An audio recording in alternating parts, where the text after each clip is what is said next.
Leximi prej librit të Zanafillës, kapitulli 37. Izraeli e donte Jozefin mbi të gjithë djemtë e tij, sepse kishte fëmijë të pleqërisë. Ai ia punoi një petk deri në fund të këmbëve, duke parë vëllezërit e tij se i ati e donte më tepër se të gjithë bijtë e tjerë. Ai ia morën aq mirë më nuk mundonin t'i flasnin më njerëzisht. Vëllezërit e tij shkuan në Sikem për të kollutur grigjat e tërë.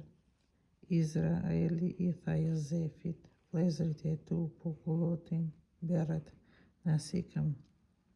Qohu e shko te ta." Ky i përgjigji: "Po si jo?"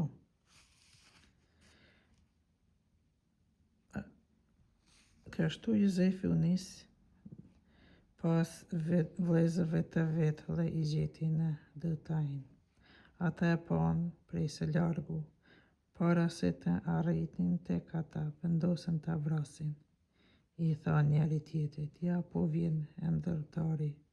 Ejani ta vrasim e ta hellim në ndonjë ubël dhe do ta themi: e shqyen egërsirat.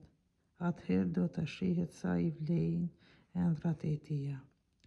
Rubeni i dëgjoi dhe donte ta shpëtojë prej dorëve të tyre. U tha: "Mos t'ia marrim jetën." Dhe shkëstoi: "Mos derni gjak, por qiteni në këtë ubël që është këtu në shkretëri, mos çoni dorë në të." Tha kështu sepse donte ta shpëtojë prej dorëve të tyre e t'ia kthente të etë.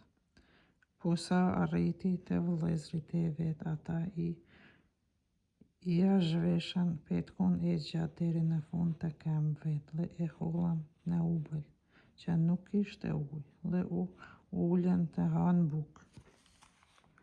Kur i çuan syt, pan se po vinin disa udhëtar ismaelajt prej Gileadit me deve të ngarkuara me rashin, balçëm dhe peshkvet erë mirë.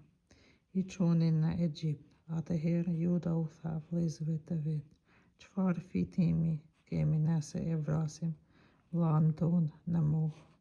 Më mirë është t'u shitet ishmaelajtëve dhe të mos i përllosim duart tona, sepse ai është vllau ynë, mishi ynë." Vëllezërit e dëgjuan.